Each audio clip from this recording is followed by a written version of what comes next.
I'll get down to it. So this is my Flesh and Blood collection I'll be showing here. Nothing in a specific order, it's just sort of all over the place. I've been wanting to do this video for a cool minute. Some Flesh and Blood buddies online started the video. You know, it's time to not be quiet about Flesh and Blood, and I'm just doing this for fun and showing off some of my collection. I love collecting Flesh and Blood. It's been super fun collecting Flesh and Blood for the past 4 years or so. I started a little bit before Monarch, and right after Crew. And yeah, I'm just gonna be showing some stuff I've collected over the past few years. A lot of this stuff is just cards I really like. Just enjoy collecting. Some I have multiple copies of. And you know, as a collector, I guess I'm an investor, but for the most part, it is just that I really enjoy the hobby. These are all cold foils, by the way. Crew was one of my favorite sets. Now I'm between, I don't know, Hunted, Rosetta, High Seas were amazing sets. I really do enjoy those sets. But with that said, you know, this collecting all this stuff is definitely not financial advice. I've sunk so much money into Flesh and Blood. Honestly, knowing that I will probably just lose a bunch of money. What I like about Flesh and Blood is that you don't really, you know, it's not a quick flip, right? Like, you can, but you know, it is really fun to collect, because yeah, people aren't really scalping it, and that's what really got me into Flesh and Blood, aside from like the art. These are new alternate you know, EAs or marbles that are in rainbow foil. Pretty cool. I like them. There's a little bit of discourse around this, and because LSS has a no cold foil reprint policy. At first I was like, oh man, that kind of sucks, but you know, I like the design space and what they're doing with it, and what it'll be interesting what they do with this. I thought the price tag was a little bit high, but then again, I mean, they maybe got that from like the market of the cold foil cards. But yeah, cool little gimmick. Taking out some cards.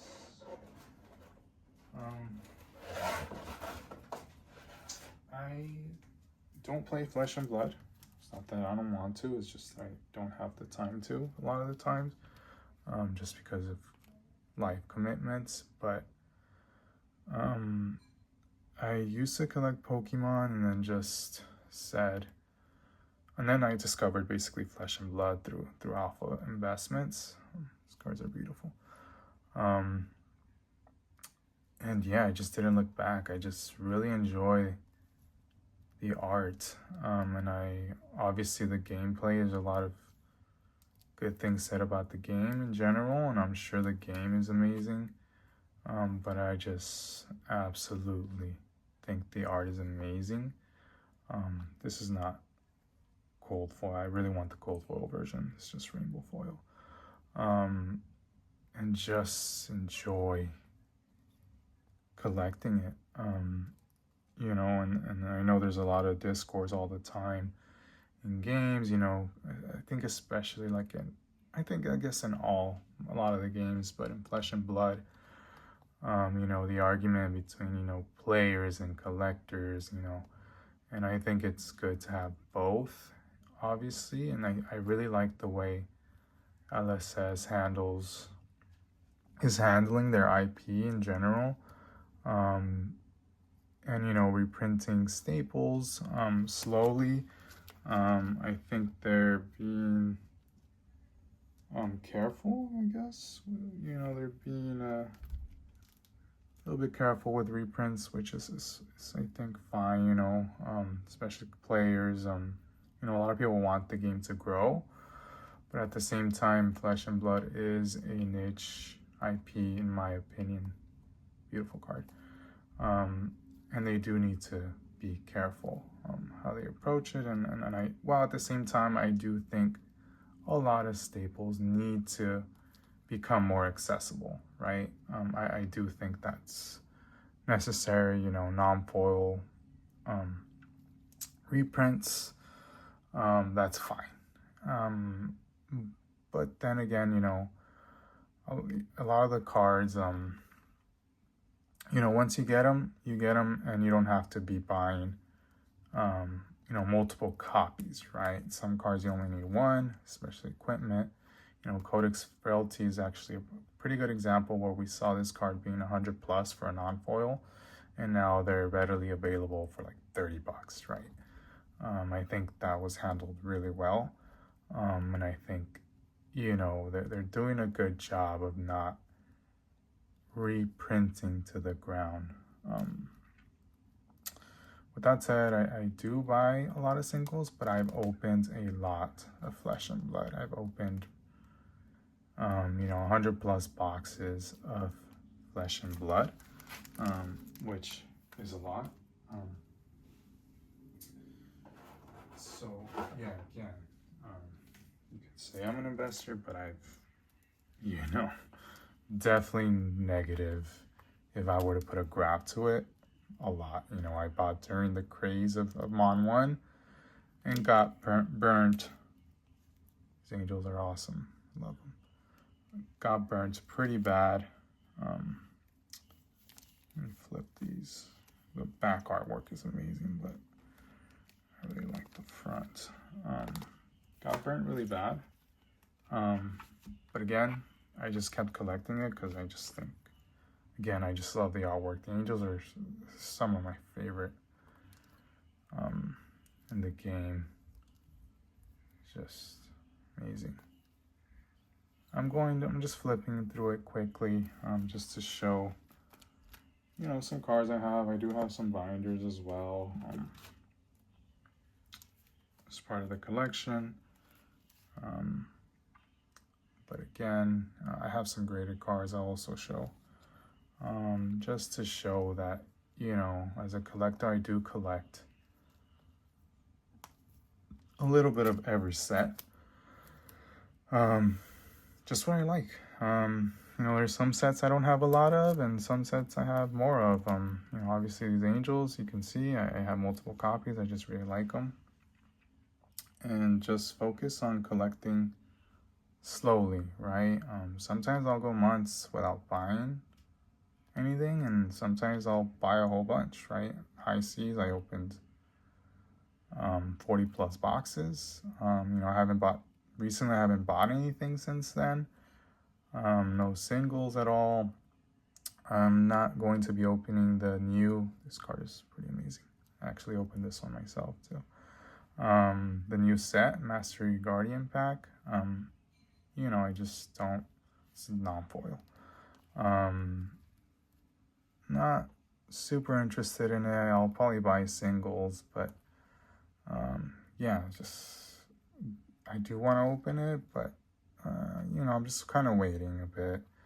And it's not that I don't like the set, it's just sometimes I just take a step back, you know, slowly collect. And there's also a bunch of cards that I want from previous sets, so it's one of those things where I like just having the choice of, you know, maybe I want to go back versus collecting the new set.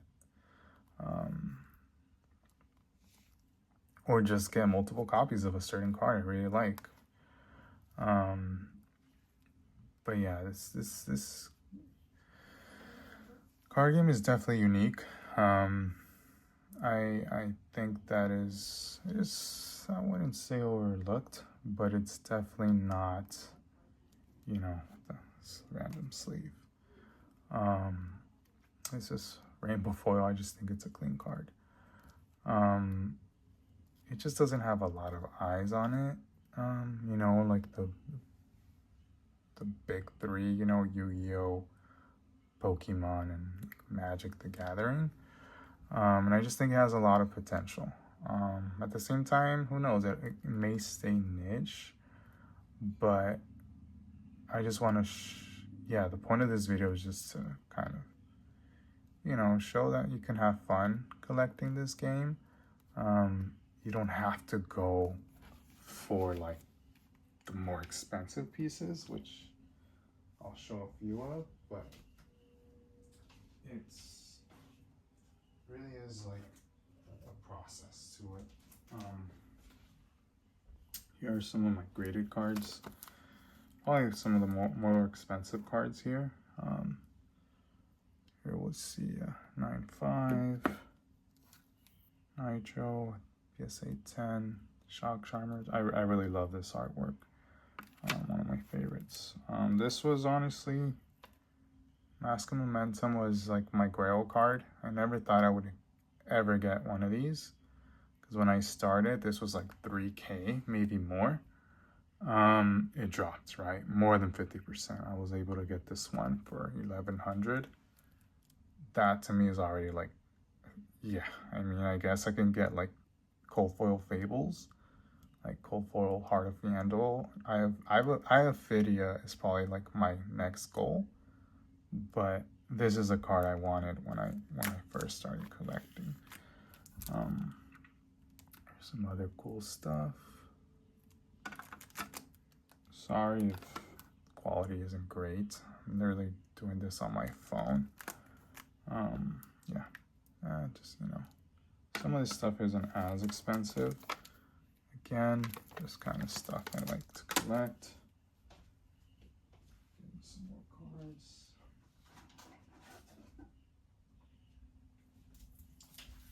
Sorry.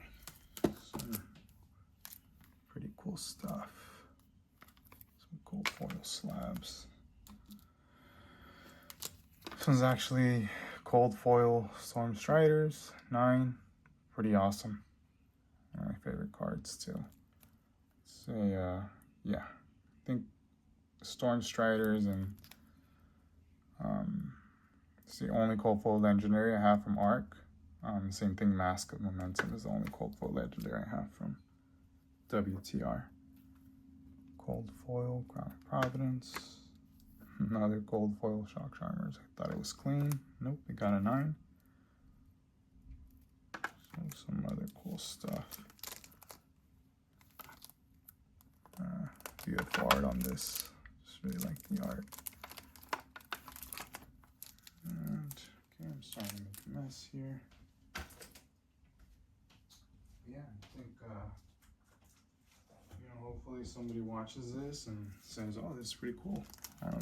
You know, but also as part of like Collectors Week, which happened, you know, I said to myself, I gotta do this. Just kind of, these I actually pulled myself. It'd be great. I really want to get these Marble Cheese from Misfell all in 10s. That'd be super cool. I just really like the artwork. I think they did an amazing job with it. This one's just amazing. I like them all. This one I also pulled myself. It was the last pack out of the case. It's pretty wild when I pulled this.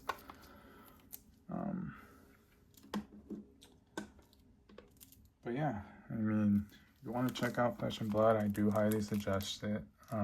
Game's amazing. Again, I haven't played it, but you know, I do hear it's a really fun game to play overall. But the artwork just it's different. It's me different, yeah, at least. Like when I saw this, I just lost all interest in Pokemon. I just, you know, did not care for it anymore. I was like, whoa, the artwork in this is just pops out. This is amazing. My favorites. It's pretty cool. 9-5 Rainbow Foil Warmongers. Cold Foil Arknight Shard. Actually, the only Cold Foil Fable I have from the first block from Crucible of War. Yeah, this is huge for me too when I got that. Marvel Levia Redeemed.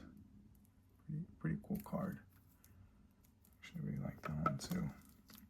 Another one of my favorites in the collection, the Fabled Command and Conquer. You know, some people say Marvel version, but it's not a Marvel. It's just a Fabled. It's a pretty awesome card. Another favorite of mine, the Gold Foil Shiana. This was another Grail. This and Mask of Momentum and Gold Foil Arcanite Shard are cards I really wanted when I started. Traverse, I just really like the art on this. Then another red back shroud. That said, I'll probably show my binder real quick. Let me move some of this stuff out of the way. But I do have a bunch of binders. It's kind of annoying showing it on camera, but I'll give it a try. Gotta move all this stuff out of the way. Oh god, I have a mess. I'll try. Where did I leave it? But, you know, I like to collect multiples of some cards. You know, here's like I have a whole bunch of like Shock Charmers, for example, a whole bunch of like Crown of Seeds. So I do have a lot of other neat stuff. I really like Blood Drop Brocade. You know, I have a bunch of those. I think I have like 30 copies. But with that said, yeah, I mean, just so people know, like, there are collectors in this game. I absolutely love collecting this game. I do sell some cards here and there, but I mostly collect. When I do sell cards, you know, it'll be like staples, because I open a whole bunch, you know, try to, or just move cards to kind of make more space for other stuff I want. But yeah, thank you for watching.